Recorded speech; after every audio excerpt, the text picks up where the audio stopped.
الإسلام والمسلمين وإلى أرواح مشايخنا خصوصا روح العلامة الشيخ سالم بن عبد الله بن سميث ثم إلى أرواح ذرية رسول الله صلى الله عليه وسلم خصوصا إلى سيدنا المهاجرين والمهاجرين صلى الله عليه وسلم وكان كتب علي وعلى ثم على المكتب الثاني عبد الرحمن ثم إلى روح الحبيب محمد بن عبد الرحمن وبركاته الإسلام ورأسنا إلى روح الحبيب عبد الله بن علوي بن محمد الحداد ثم إلى روح علي بن محمد الحبشي وإلى روح الحبيب أبو بكر بن محمد السقاف ثم إلى روح الحبيب الكتب عبد البدر بن أحمد السقاف ثم إلى أرواح أولياء إلى من مشارق الأرض من مغربها وأصولهم وفروعهم والمنتسبين إليهم أجمعين إلى أرواح أجدادنا وجداتنا أعمامنا عماتنا أخوالنا خالاتنا وإلى أرواح والدينا ووالديكم وأمواتنا وأمواتكم أجمعين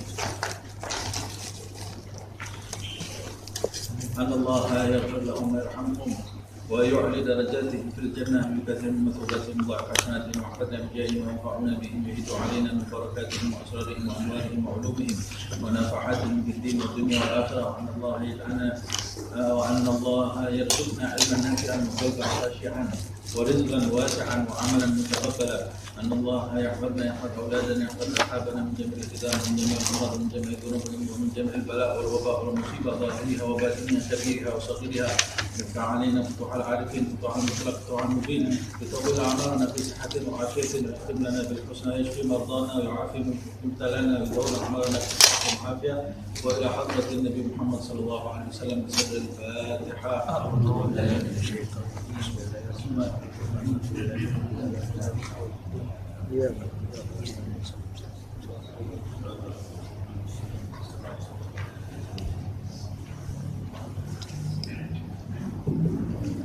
يا ربي صل على محمد يا ربي صل عليه وسلم يا ربي صل على محمد يا ربي صل عليه وسلم يا ربي صل على محمد حبيبك شافع المشفع يا ربي صل على محمد حبيبك الشافع المشفع يا ربي صل على محمد أعلى الورى رتبة وارفع يا ربي صل على محمد أعلى الورى رتبة وارفع يا ربي صل على محمد أسمى البرايا جاء وأوسع ربي صل على محمد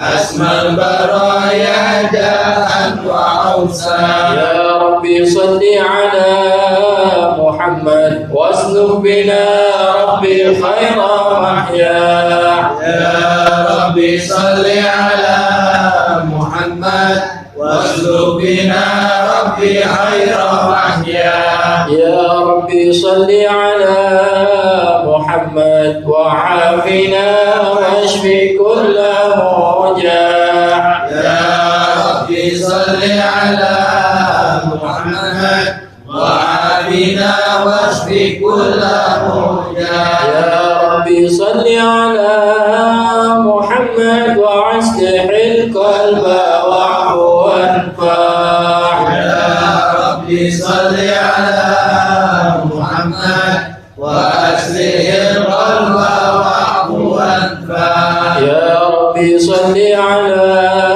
محمد واغفر المعادي واصرف ورداع يا ربي صل على محمد واغفر المعادي واصرف ورداع يا ربي صل على محمد نحل في حسنك الممنع يا ربي صل على محمد نحل في حسنك الممنع يا ربي صل على محمد رب ارضى عنا رضاك الأرفع يا ربي صل على محمد رب ارضى عنا رضاك الأرفع يا ربي صل على محمد محمد واجعل لنا في الجنان مجمع يا ربي صل على محمد واجعل لنا في الجنان مجمع يا ربي صل على محمد رافق بنا خير خلقك أجمع يا ربي صل على محمد رافق بنا خير خلقك أجمع يا ربي صل على محمد يا ربي صل عليه وسلم يا ربي صل على محمد يا ربي صل عليه وسلم اللهم صل وسلم وبارك عليه وعلى آله أعوذ بالله من الشيطان الرجيم بسم الله الرحمن الرحيم إنا فتحنا لك فتحا مبينا ليغفر لك الله ما تقدم من ذنبك وما تأخر ويتم نعمته عليك ويهديك صراطا مستقيما وينصرك الله نصرا عزيزا لقد جاءكم رسول من أنفسكم عزيز عليه ما عنتم حريص عليكم بالمؤمنين رؤوف رحيم فإن تولوا فقل حسبي الله لا إله إلا هو عليه توكلت وهو رب العرش العظيم إن الله وملائكته يصلون على النبي يا أيها الذين آمنوا صلوا عليه وسلموا تسليما اللهم صل وسلم وبارك عليه وعلى اللهم صل وسلم وبارك عليه وعلى آله الحمد لله الذي هدانا بعبده المختار من دعانا إليه بالإذن وقد نادانا لبيك يا من دلنا وحدانا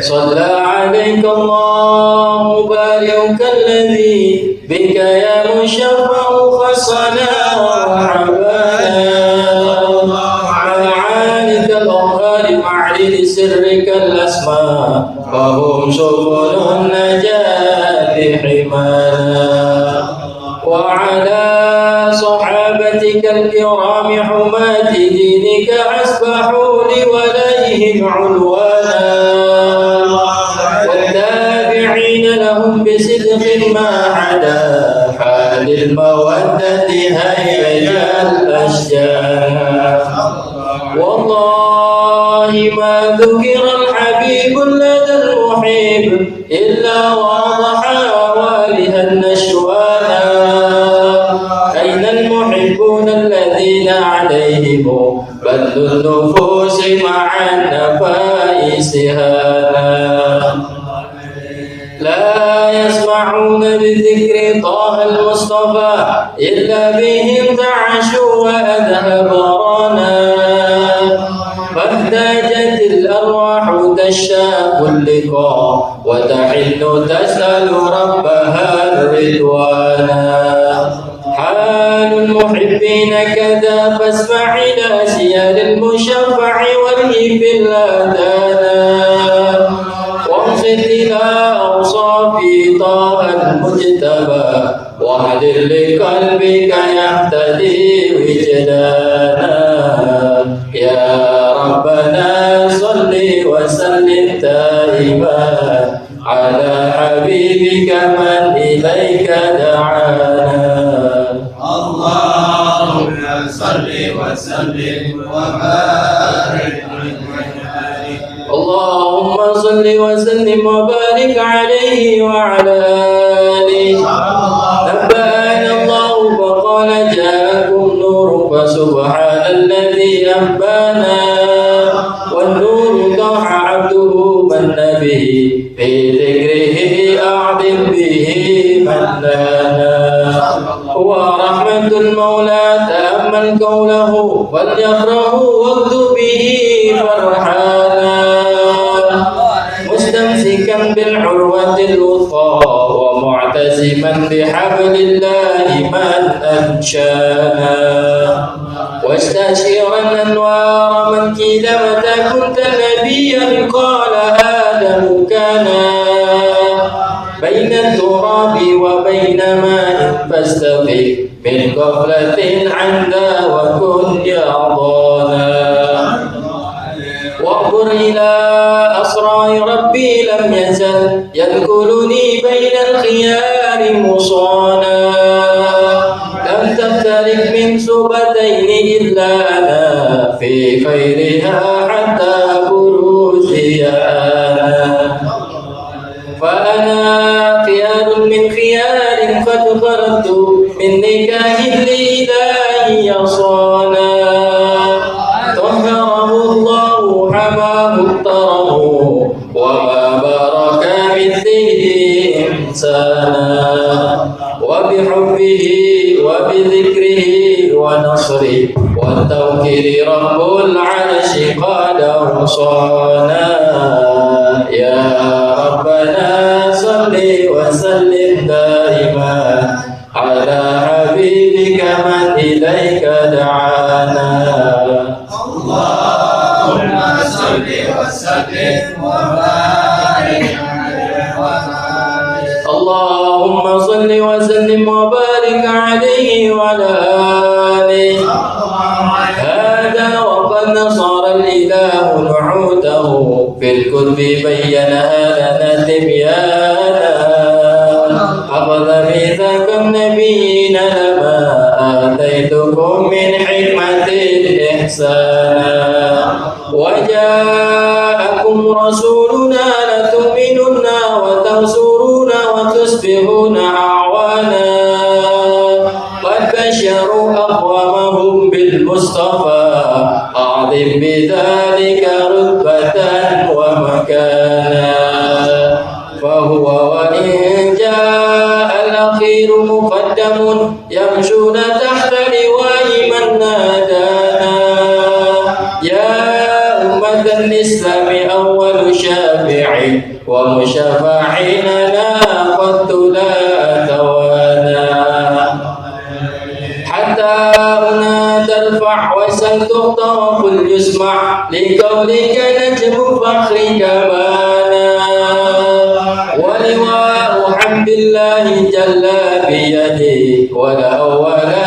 آتي أنا الجنانا وأكرم الخلق على الله أنا فلقد حباك الله منه حنانا ولسوف يعطيك فترضى جل به معد تقاصر عن عطاه نهانا بالله كر ذكر واسم محمد كيف تزيح عن القلوب الرانا يا ربنا صل وسلم دائما على حبيبك من إليك دعانا اللهم صل وسلم وبارك عليه اللهم صل وسلم وبارك عليه وعلى آله لما دنا وقت البروز لأحمد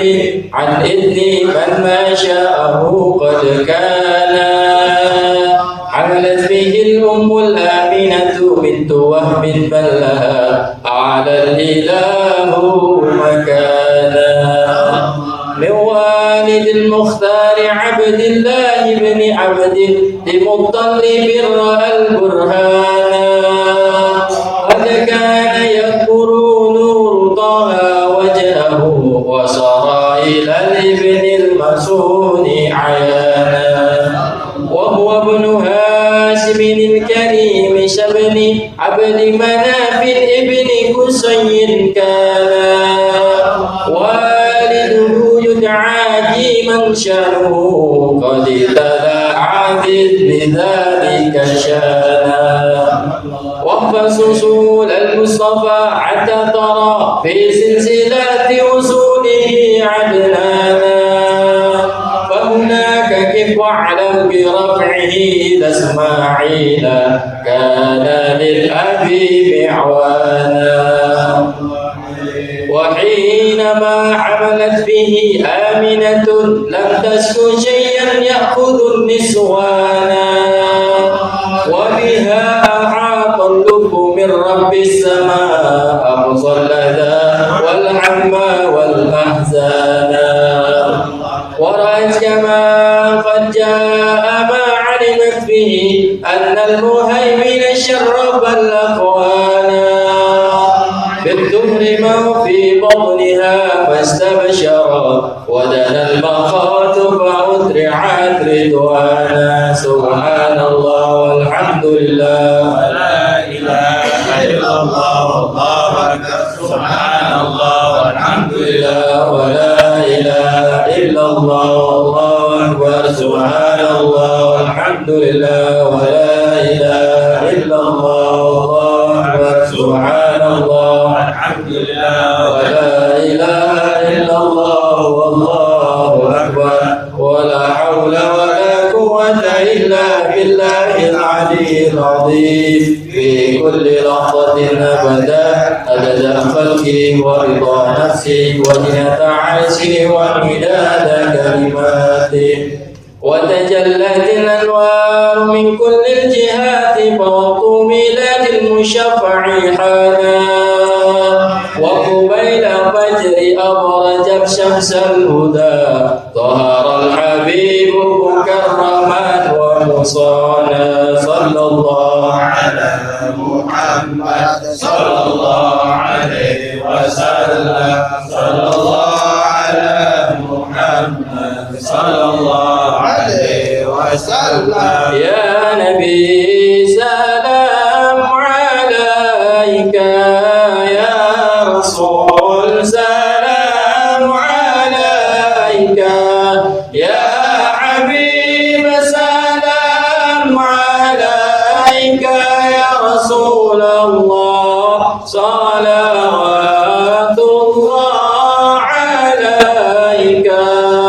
يا نبي سلام عليك، يا رسول سلام عليك، يا حبيب سلام عليك، يا رسول الله صلوات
يا حبيب السلام عليك يا رسول الله صلوات الله عليك أنت في الحشر ملاذ لك كل الملك تفزع وينادون ترى يا رسول الله قد من هول أبرار يا نبي سلام عليك يا رسول سلام عليك يا حبيب سلام عليك يا رسول الله صلوات الله عليك مرحبا مرحبا يا نور عيني مرحبا مرحبا جد الحسين مرحبا مرحبا يا نور عيني مرحبا مرحبا جد الحسين مرحبا فلها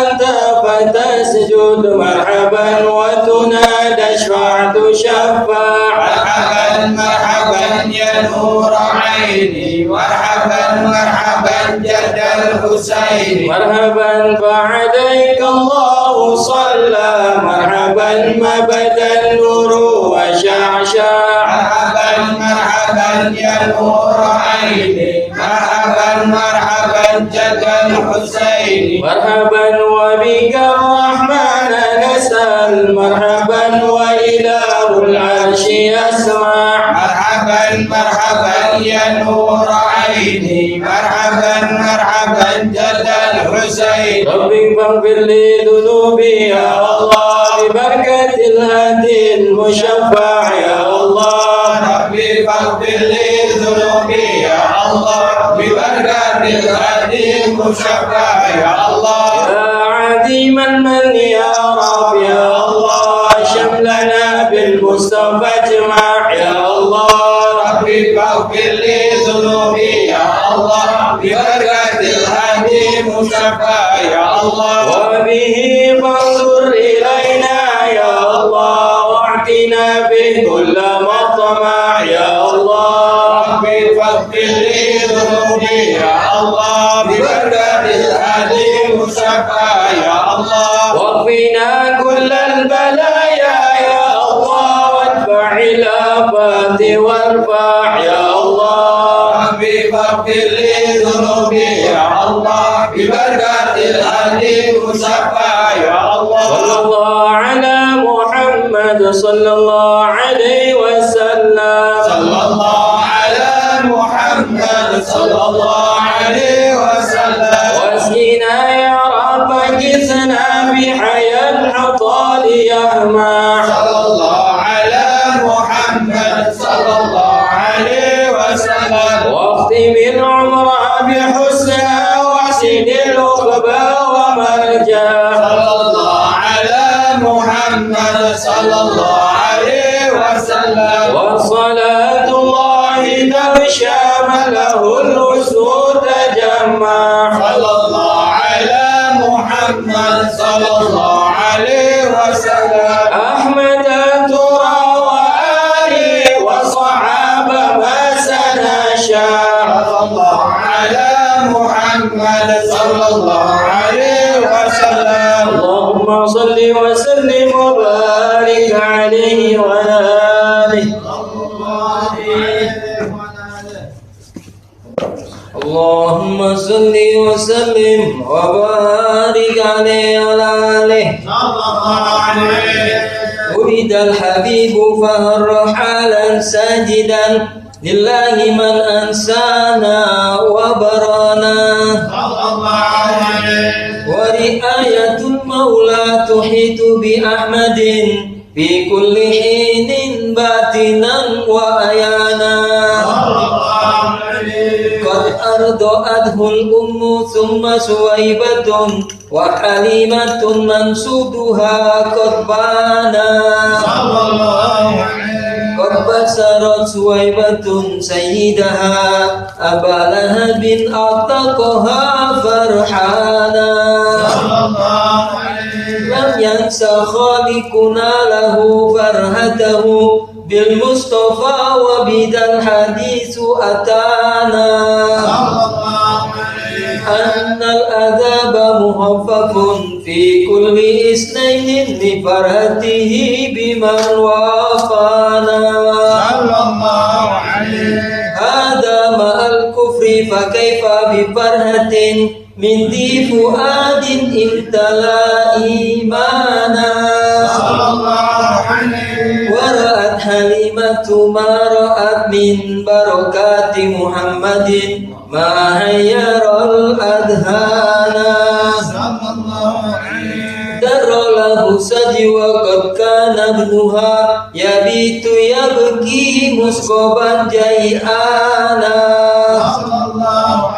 لكنه ليلة أن جاء الحبيب بات موفور الرضا سبعانا ودرت الناقة ألبانا وقد سمنت دويبتها فكان سانا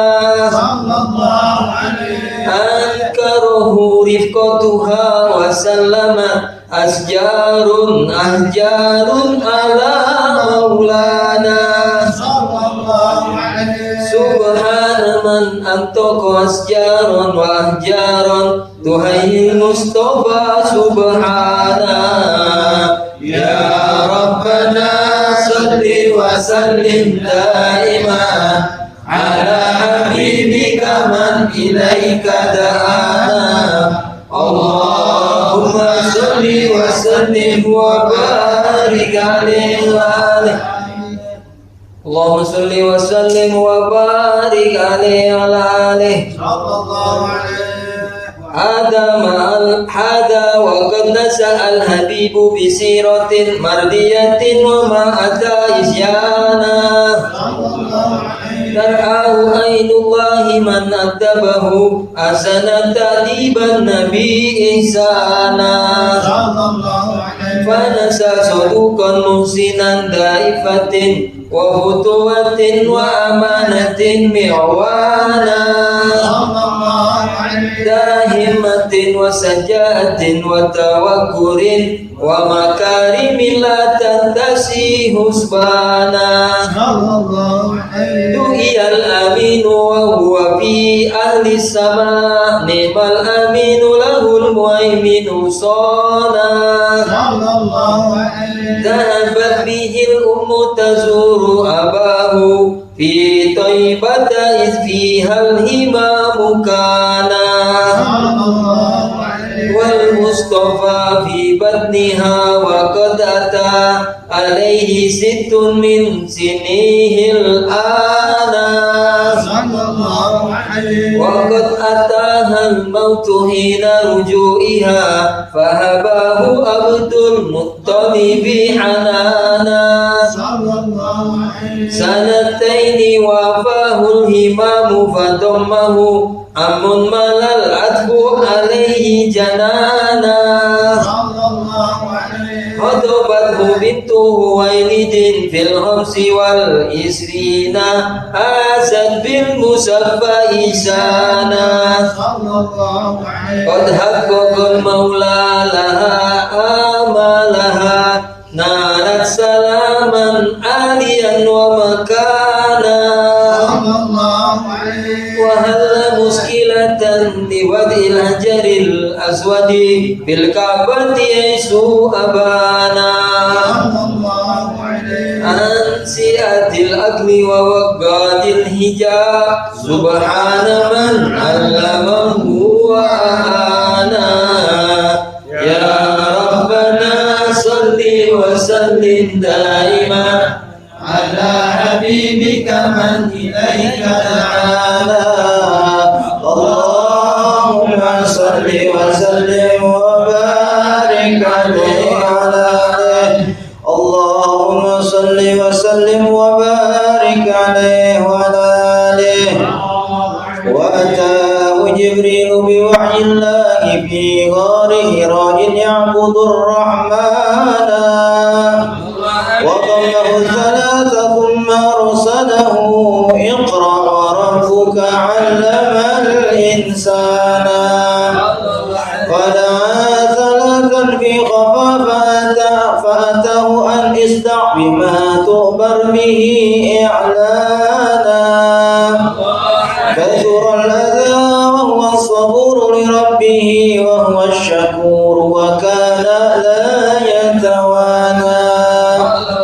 ماتت خديجة وأبو طالب في الخمسين فاشتد الأداء فنونا. وأتى ثقيفا داعيا فرموه بالأحجار بل أغروا به الصبيانا. ملك الجبال أتى فقال أطبقها فقال لا بل أرتجي العقبانا. أسرى به المولى وصلى خلفه الرسل وشاهد برزخا وجنانا. عرج الحبيب إلى السماوات العلى والعرش والكرسي رأى مولانا. والإذن بالهجرة جاء يثرب ففيه ازدهى البلد الكريم وزانا. فأقام عشرا داعيا ومجاهدا وصحابه كانوا له أعوانا. لا يرفعون إذا أصواتهم بل لا يحدون البصر إمعانا. قدرا وتعظيما لشأن محمد إذ قد تلوا في فضله قرآنا. ولقد رأوا من خلقه عجبا وكم قد شاهدوا ما حير الأذهان. كرما وعفوا والسخاء وتواضعا والجد حنا محبة وحنانا. والماء من بين الأصابع نابعا والجيش أذهى شاربا ريانا. والله قد عظمت معاجز أحمد رفع المهيمن للنبي مكانا. ولقد غزا 27 مع صحب رجالا قد مشوا ركبانا. أكرم به وبصحبه وبتابعين يا رب ألحقنا بهم إحسانا. يا ربنا صل وسلم دائما على حبيبك من إليك دعانا.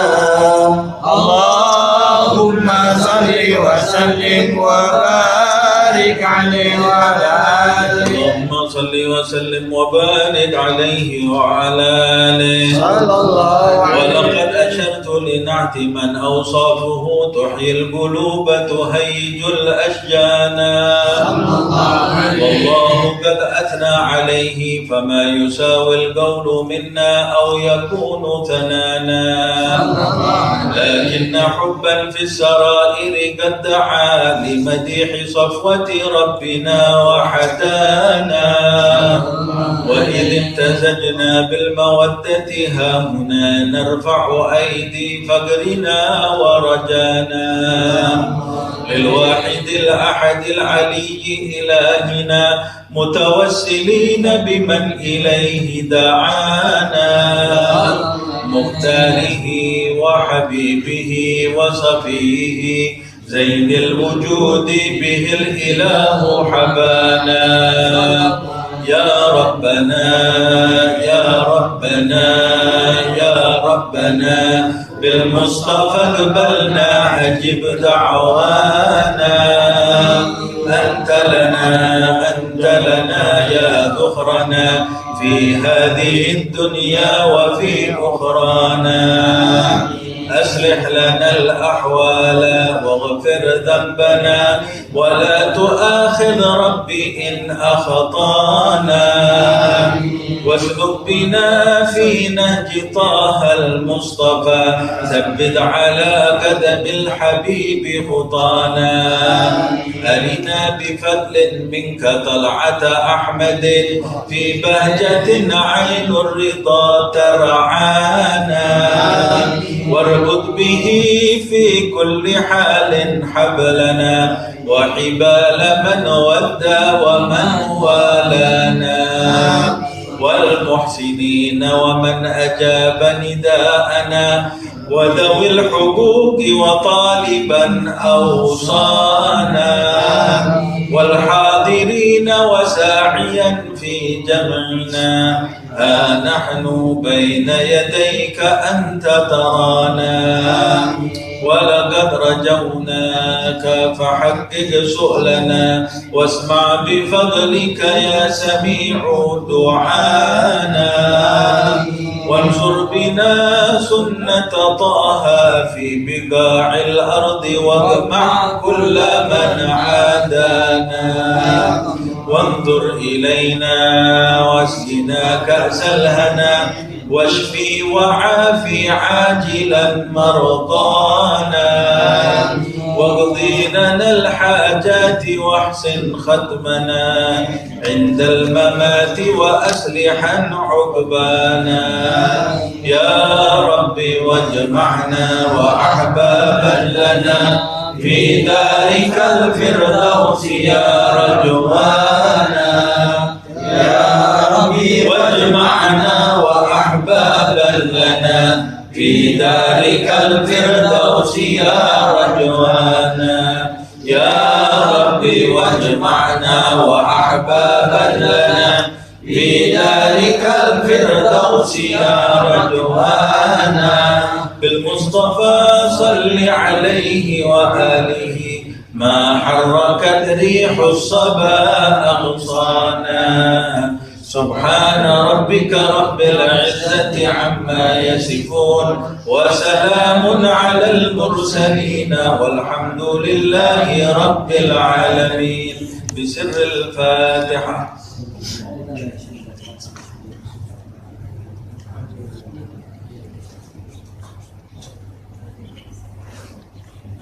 تقبل منا إنك أنت السميع العليم وتب علينا إنك أنت التواب الرحيم اللهم لا تحرمنا كرم عندك لشر ما عندنا اللهم مغفرتك أوسع من ذنوبنا ورحمتك أرجع عندنا من أعمالنا اللهم مغفرتك أوسع من ذنوبنا ورحمتك أرجع عندنا من أعمالنا اللهم مغفرتك أوسع من ذنوبنا ورحمتك أرجع عندنا من أعمالنا وصلى الله على سيدنا محمد وعلى آله وصحبه وسلم والحمد لله رب العالمين. Kita lanjutkan kajian fikih Safinatul Najah karya Syekh Salim ibn Abdullah ibn Smir. Alhamdulillah Rabbil Alamin. Allahumma salli wa sallim ala Sayyidina Muhammad wa ala Sayyidina Muhammad. Nawaina at-ta'allum wa at-ta'lim wa at-tadhakkur wa at-tadhkir wa an-naf'a wal intifa' wal ibadah wal istifadah wal hadd ala at-tamassuk bi kitabillah wa sunnati rasulih wa ad-du'a ala al-huda والدلالة على الخير ابتغاء وجه الله ومرضاته وقربه وثوابه سبحانه وتعالى. Kita sampai di masalah najis ya.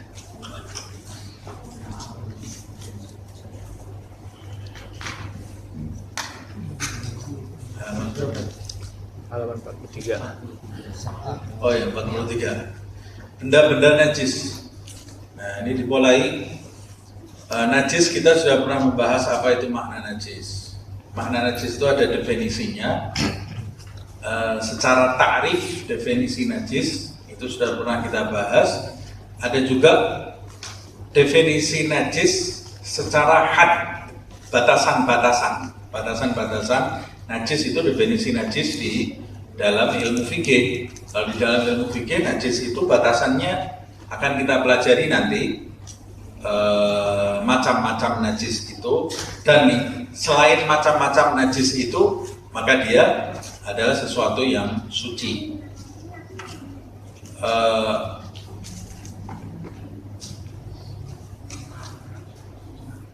Kemudian orang fikih itu mereka senang merinci sesuatu, mereka itu senang merincikan sesuatu secara detail. Nah, sebelum kita memasuki macam-macam najis, terlebih dahulu ada pembahasan di sini. Alladzi faslun alladzi yadhuru minan najasa. Bab pembahasan mengenai benda-benda yang benda-benda najis yang menjadi suci. Padahal di dalam fikih, hukum fikih itu kita sudah pernah mempelajari ada yang namanya najis, ada yang namanya mutanajis. Nah, mutanajis itu benda suci yang terkena najis. Kalau ada benda suci terkena najis, dia mungkin bisa berubah menjadi suci lagi. Ada kemungkinan dia bisa berubah menjadi suci. Tapi kalau benda yang zatnya sudah najis, zat benda itu najis, umumnya dia tidak bisa berubah menjadi suci karena zat benda tersebut sudah najis, bukan terkontaminasi dengan najis, tapi benda itu adalah najis. Tapi ada beberapa pengecualian, yaitu ada 3 pengecualian benda yang asal muasalnya najis kemudian berubah menjadi suci. Ini dalam istilah fikih dikenal dengan ihalah. Ihalah itu mengalami perubahan. Jadi eksistensi benda itu masih tetap ada, tapi hakikatnya sudah berubah. Benda itu, ihalah itu benda yang mengalami perubahan dari satu sifat menuju kepada sifat yang lain, walaupun eksistensi sifat yang pertama itu masih ada di dalam, tapi sudah berubah menjadi sesuatu yang lain. Apa itu? Contohnya banyak, ihalah itu. Ulama fikih memberi contoh, umpamanya yang benda yang suci berasal dari najis. Contohnya air susu. Air susu, ASI itu asalnya dari darah. Nah, ASI itu asalnya dari darah. Kemudian mani itu berasal dari darah juga, tapi dia berubah menjadi suci. Asal muasalnya sesuatu yang najis itu berarti kan mengalami perubahan sifat. Yang tadinya sifatnya darah berubah menjadi air susu, sifatnya darah berubah menjadi air mani. Nah, sifatnya berubah walaupun asal muasalnya tetap dari sesuatu yang najis tadi. Nah, cuma sesuatu najis yang berubah jadi suci ini yang disebut oleh ulama fikih ini yang ada ikhtiar manusia. Kalau tadi air susu itu memang dia keluar sudah dalam keadaan suci, walaupun asal muasalnya dari dalam tubuh wanita itu berasal dari darah. Ya. Jadi perubahannya tidak ada faktor eksternal dalam perubahannya. Itu sudah berubah dengan sendirinya. Tapi yang bisa berubah menjadi suci itu ada 3 hal. Yang tadinya najis berubah menjadi suci. Yang pertama adalah al-khamru, arak. Arak itu dalam bahasa Arab disebut al-khamru. Al-khamru itu sesuatu, khamr itu sesuatu yang artinya secara bahasa sesuatu yang menutupi. Khamr. Makanya dalam bahasa Arab hijab itu disebut khimar. Khimar. Wal yadribna bi khumurihinna. Khumur. Hendaklah wanita-wanita itu memanjangkan hijabnya sampai menutupi dadanya. Kenapa? Karena hijab itu menutupi aurat wanita tadi. Nah, khamar itu disebut khamar. Mengapa dia disebut khamar? Karena dia menutupi akal. Orang yang minum khamar, akalnya akan tertutup. Ketika akalnya tertutup, maka dia sudah tidak bisa berpikir lagi seperti manusia yang normal. Makanya padahal akal itu adalah sesuatu yang paling penting yang diberikan oleh Allah Subhanahu wa Ta'ala kepada manusia. Yang membedakan manusia dari hewan itu adalah akalnya. Makanya orang yang dengan sengaja menutupi akalnya dengan sengaja dengan benda-benda seperti arak, maka hukumnya dosa, haram. Nah, kecuali memang tertutup akalnya karena tidur lain atau karena pingsan. Nah, itu sudah menjadi sunatullah. Nah, khamr ini hukumnya haram. Haram plus najis. Dia bukan sekedar haram, tapi dia itu najis. Menurut mazhab Syafi'i, dan ini pendapat yang kesepakatan, ya, itu adalah najis hukumnya. Dan ini satu-satunya yang disebut di dalam Al-Quran yang memabukkan. Innamal khamru wal maisiru wal ansabu wal azlamu ritsun min amali syaitan fajtanibuhu. Bukan sekedar kamu dilarang meminumnya, kamu diperintahkan untuk menjauhinya. Dia haram dan hukumnya najis. Apa sih khamr itu? Khamr itu segala perasan anggur. Segala perasan anggur yang didiamkan dalam kurun waktu tertentu sehingga bisa menjadi arak. Jadi segala perasan anggur yang berubah memabukkan itu disebut khamr. Walaupun segala yang memabukkan itu bukan hanya diambil dari anggur. Bisa diambil dari yang lainnya, seperti dari kurma, dari madu, atau dari apapun. Nah, selain khamr yang memabukkan disebut dengan nabidh. An-nabidh. Tapi di sini tidak disebut karena ulama fikih itu memiliki perbedaan antara nabidh dengan khamr. Apakah nabidh itu juga najis seperti khamr? Kalau khamr, arak, yang namanya arak yang berasal dari perasan anggur, ulama fikih semua sepakat hukumnya haram dan najis. Tapi kalau nabidh, segala perasan yang memabukkan selain dari khamr, ulama sepakat haram. Tapi mengenai najis atau tidaknya ada khilaf di antara ulama. Masih ada khilaf di antara ulama, walaupun ulama Syafi'iyah mengatakan itu juga najis.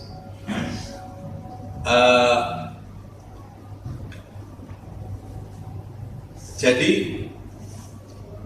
mereka, orang-orang yang membuat arak itu, mereka sudah tahu caranya menjadikan itu memabukkan. Umpamanya dari anggur, diperes anggur tadi menjadi jus anggur. Nah, kemudian disimpan di tempat tertutup, lalu dibiarkan dalam kurun waktu tertentu. Setelah itu dia berubah menjadi arak. Nah, itu juga mengalami perubahan kan, berarti dari sesuatu yang suci pada waktu anggur itu diperas menjadi perasan anggur, jus, hukumnya suci, sah-sah saja kita minum. Tapi ketika disimpan dalam kurun waktu tertentu kemudian berubah,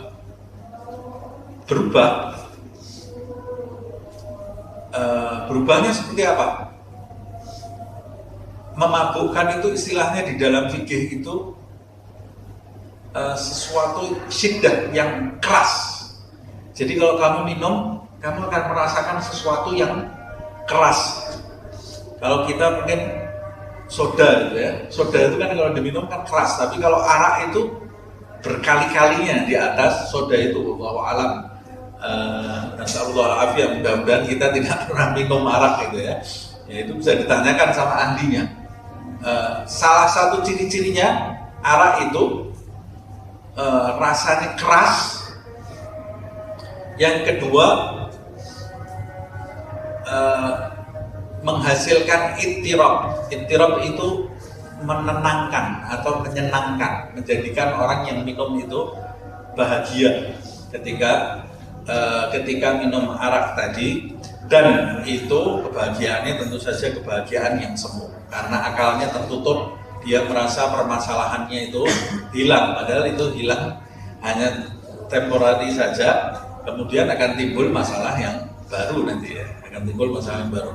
Nah, alhasil khamr itu sendiri, arak itu sendiri berasal dari sesuatu yang suci.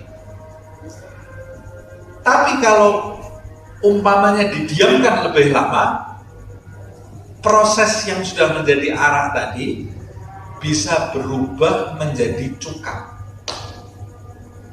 Jadi cuka itu asalnya dari arak. Asalnya dari arak. Nah, ini makanya di sini disebutkan hal-hal yang menjadi suci padahal asalnya najis, diantaranya satu, diantaranya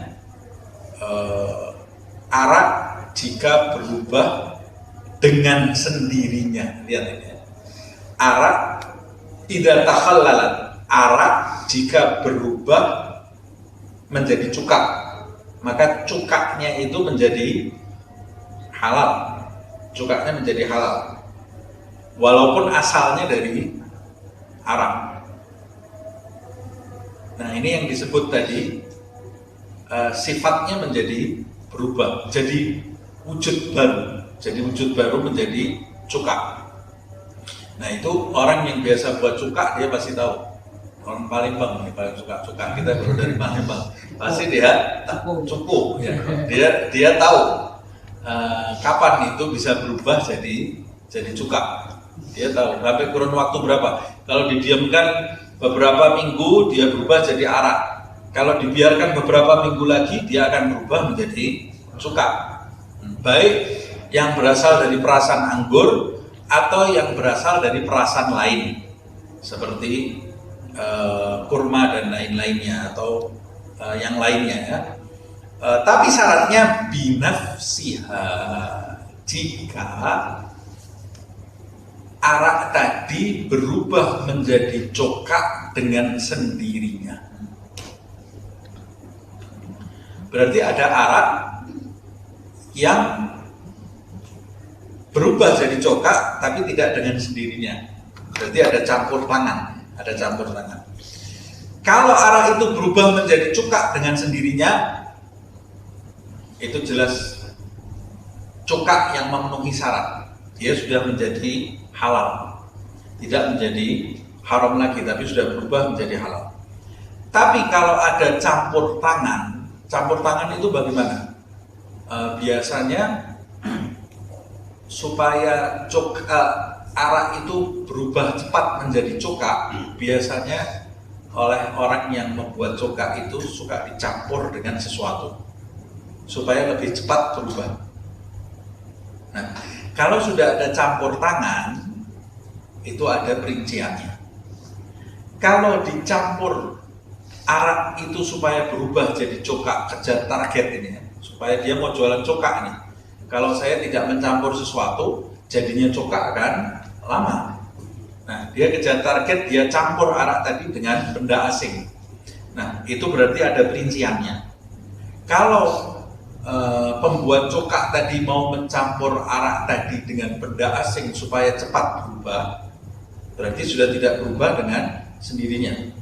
Itu ada beberapa perincian. Jika arak tersebut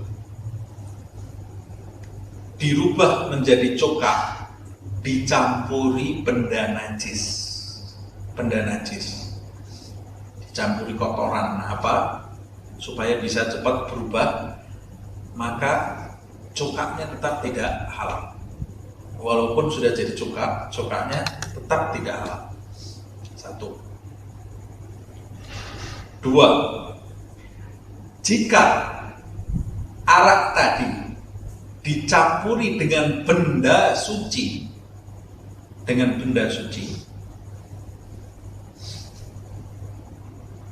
maka benda suci tadi, misalnya dicampuri dengan benda suci, dicampur dengan apa? Umpamanya masukkan kayu. Ini arak dimasukkan kayu supaya cepat berubah menjadi cokak. Kalau arak tadi dicampuri dengan benda suci, syaratnya benda suci tadi, umpamanya kayu itu, harus diangkat dari arak tadi sebelum berubah menjadi cokak.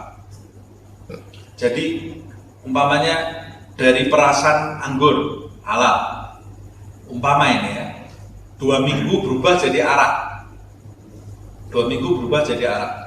Orang yang pembuat cokak itu dia tahu kalau dicampuri dengan benda asing itu berubahnya menjadi cokak bisa seminggu, umpamanya berubahnya bisa seminggu.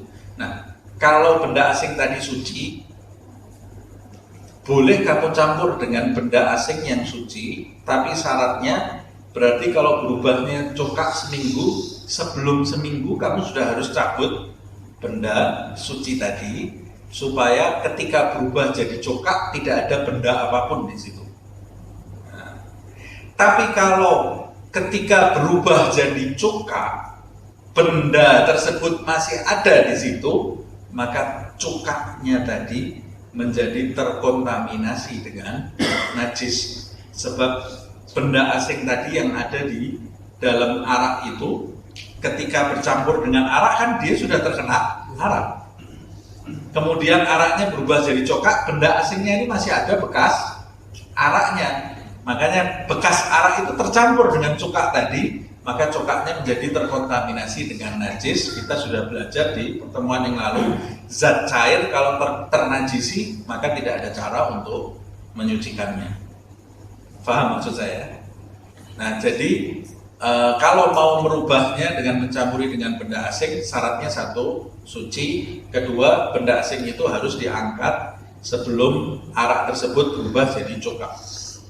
Nah, kalau umpamanya benda asing tadi kayu itu umpamanya diangkat, sudah diangkat, belum berubah jadi cokak, sudah diangkat, ternyata ada potongannya yang tertinggal di dalam. Kayunya ada yang kotak gitu ya, jatuh tertinggal di dalam. Menurut ulama dihitung cokaknya menjadi tidak halal, kecuali kalau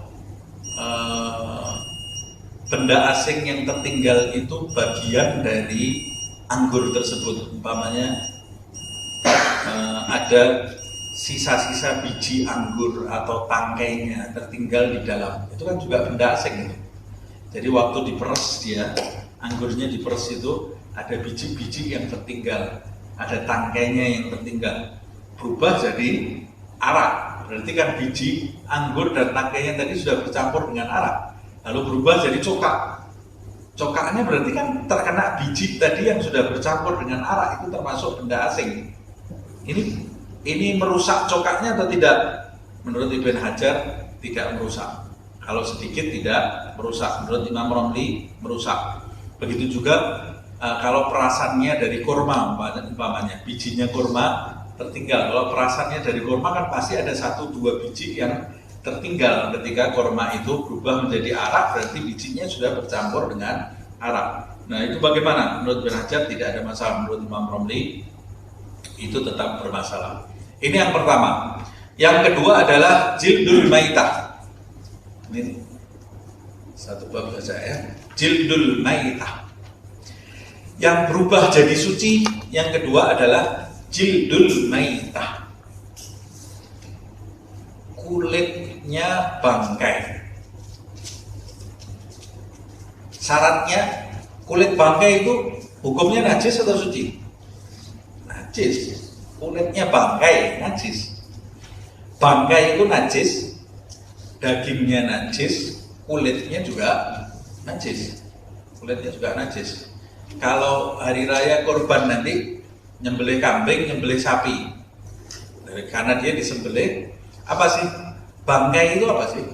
Bangkai itu segala binatang yang bisa dimakan, yang disembelih tidak secara syar'i. Maka itu hukumnya bangkai. Matinya tidak secara syar'i, hukumnya bangkai. Atau disembelih tidak secara syar'i, tidak memenuhi kaedah-kaedah syar'i. Makanya orang yang mau menyembelih itu dia harus paham caranya menyembelih yang benar, bagian apa yang dipotong, terus pisaunya seperti apa. Kalau enggak, hewan kurban itu bisa jadi bangkai. Kalau jadi bangkai enggak boleh dimakan, tidak sembarangan menyembelih itu ya. Orang harus belajar betul cara menyembelih.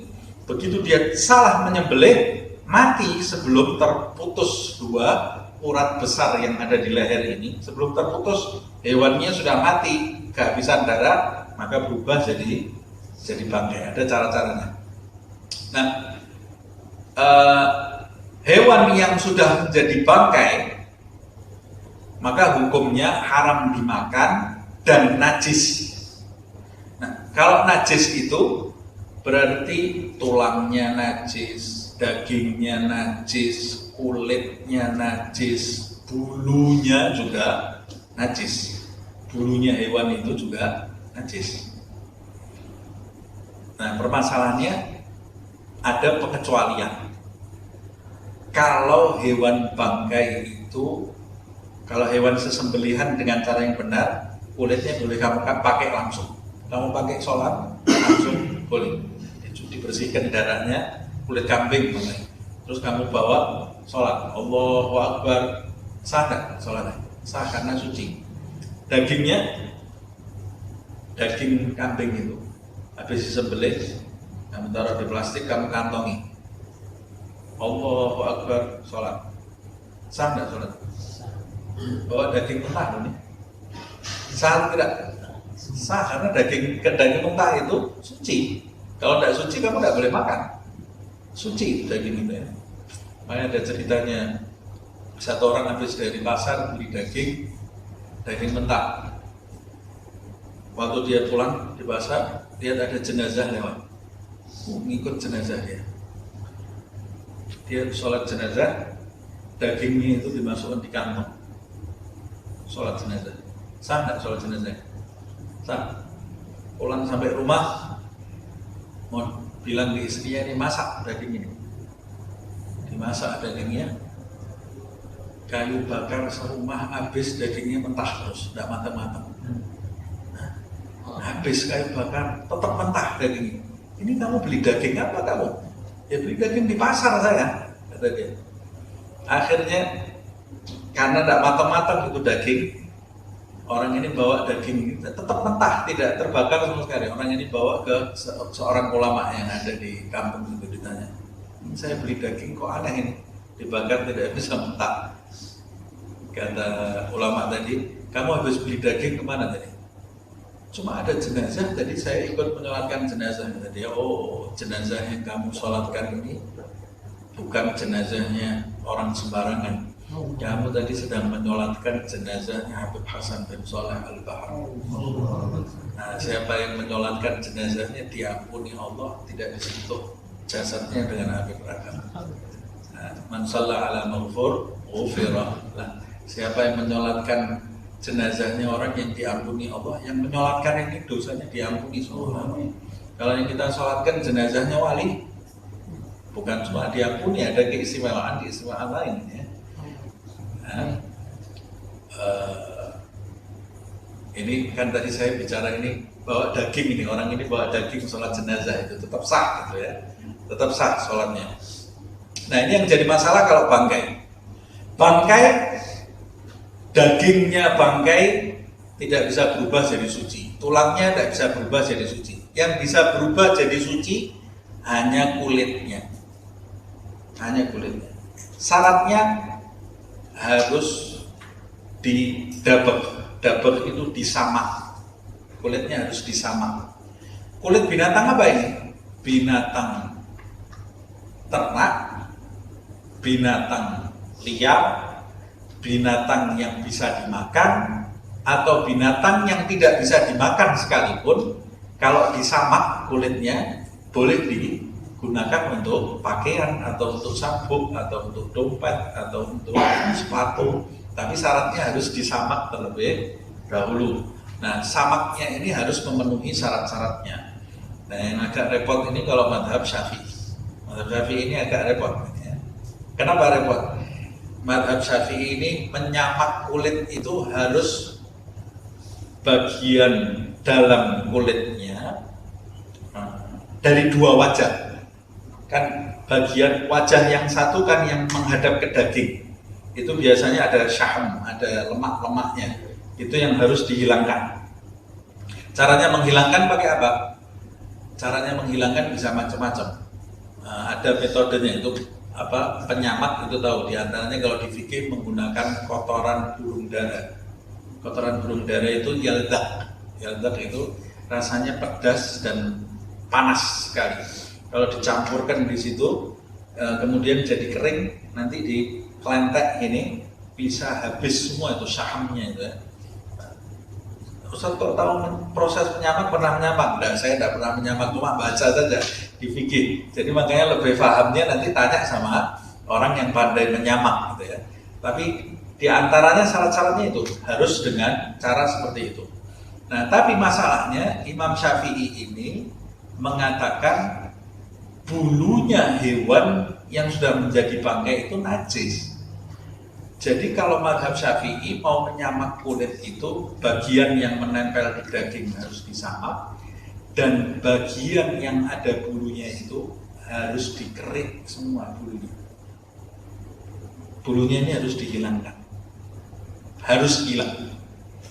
Kalau masih tersisa bulunya, tetap najis menurut mazhab Syafi'i, walaupun ada perbedaan.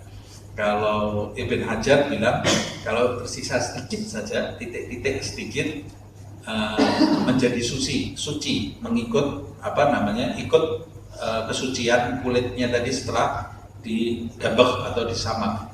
Kalau Imam Romli mengatakan masih tetap najis tapi dimaafkan kalau sedikit bulunya. Nah, tapi masalahnya Imam Syafi'i bulunya harus hilang. Nah ini yang repot kan, kalau orang ambil kulit macan, yang dicari kan bulunya itu, yang dicari bulunya. Nah kalau mazhab Syafi'i, kalau bulunya macan itu masih ada di situ, najis, tetap najis.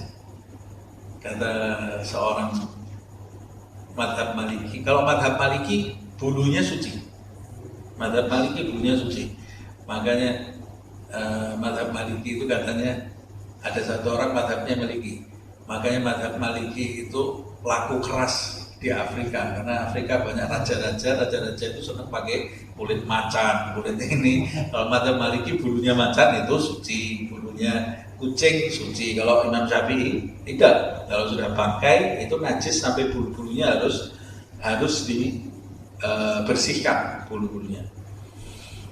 Nah, jadi kalau kita umpamanya punya topi atau punya baju dari kulit apa itu?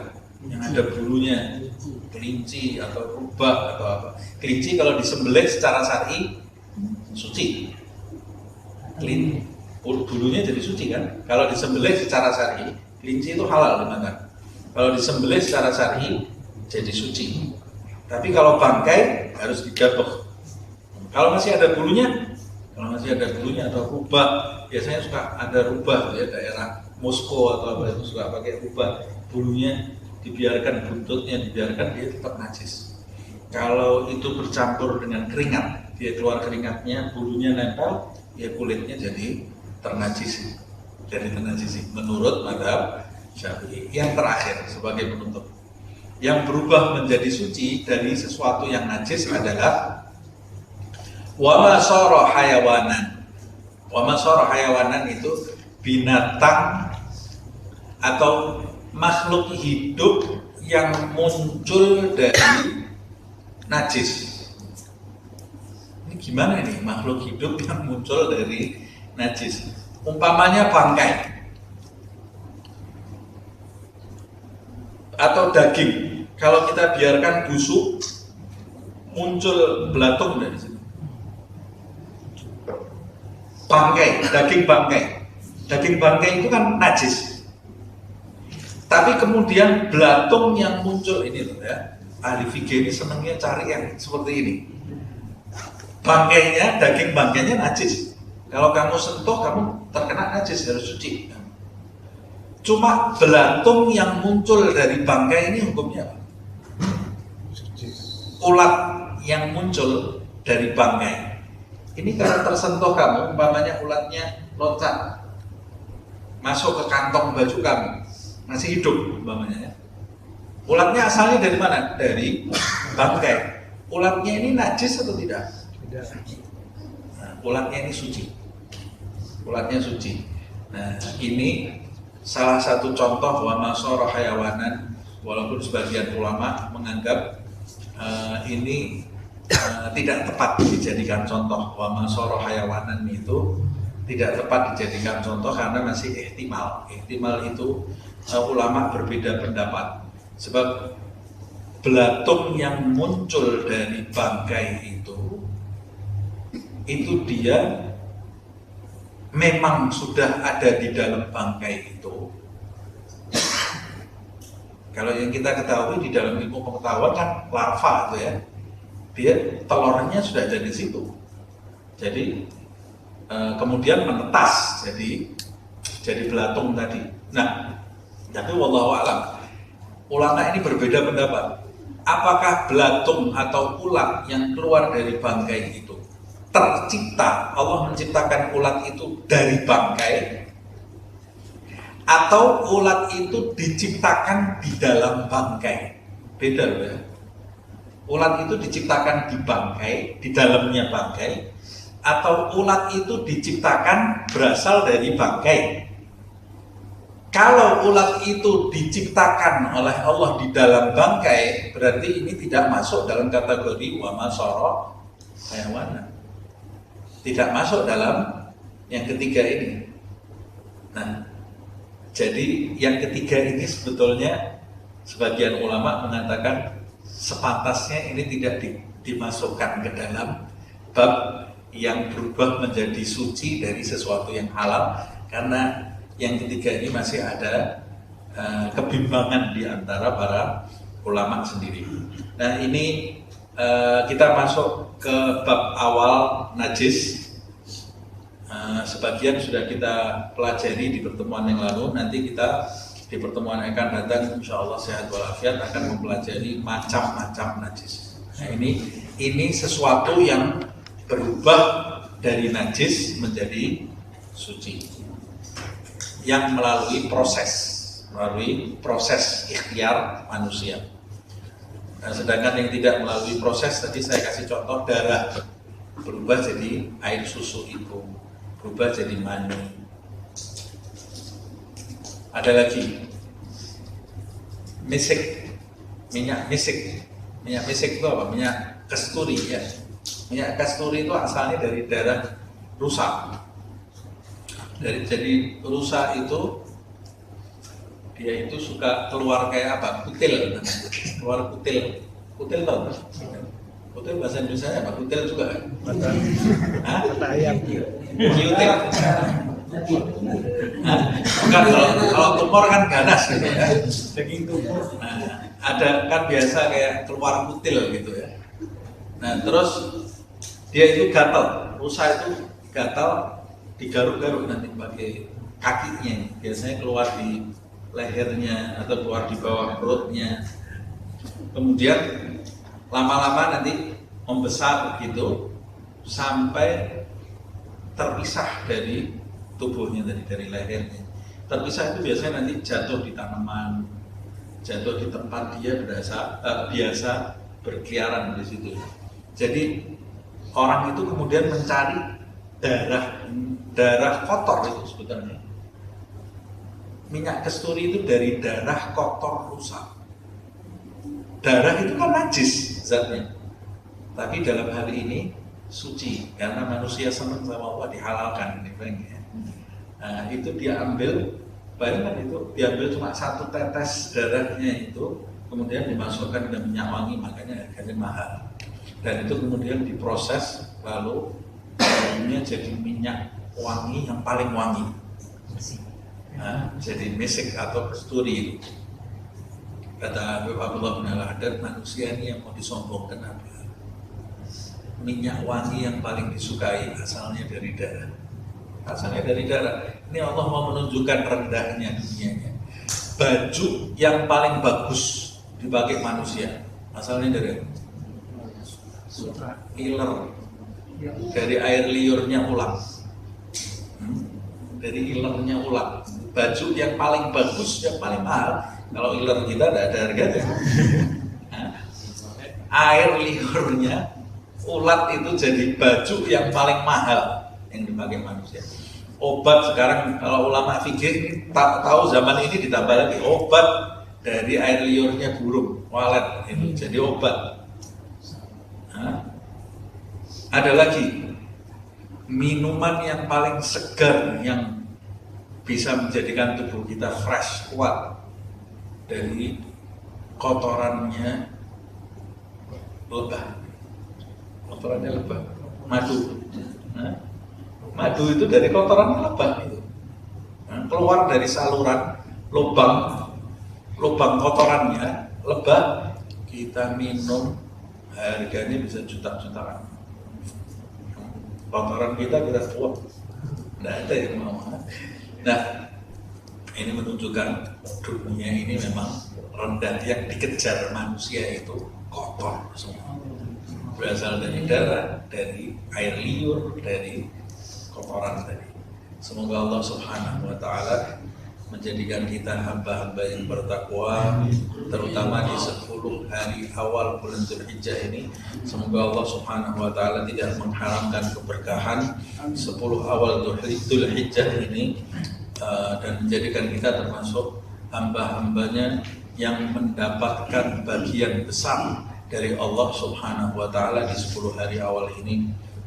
Semoga Allah Subhanahu wa Ta'ala menjadikan kita termasuk mereka yang mendengarkan nasihat dan mewujudkan di dalam kehidupan sehari-hari. Amin ya rabbal alamin. Ya Rabbana a'tarafna bi annana aqtarafna wa annana asrafna ala ladha ashrafna fatub alaina tauba taghsil li kulli hawba wastur lana al-awrati wa amin ar-rawati waghfir li walidina Rabbi wa mauludina wal ahli wal ikhwani wa sa'iril khillani wa kulli dhi mahabba aw jiratin aw suhbah wal muslimina ajma. Amin Rabbi isma' fadlan wa judan manna la biktisabin minna bil mustafa rasuli nahda bi kulli suli بالمصطفى الرسول نحظى بكل سول بالمصطفى الرسول نحظى بكل سول صلى وسلم ربي عليه عد الحب وآله والصحب عداد طش الصحب والحمد للإله في البدء والتنادي. سبحانك اللهم وبحمدك أشهد أن لا إله إلا أنت أستغفرك وأتوب إليك.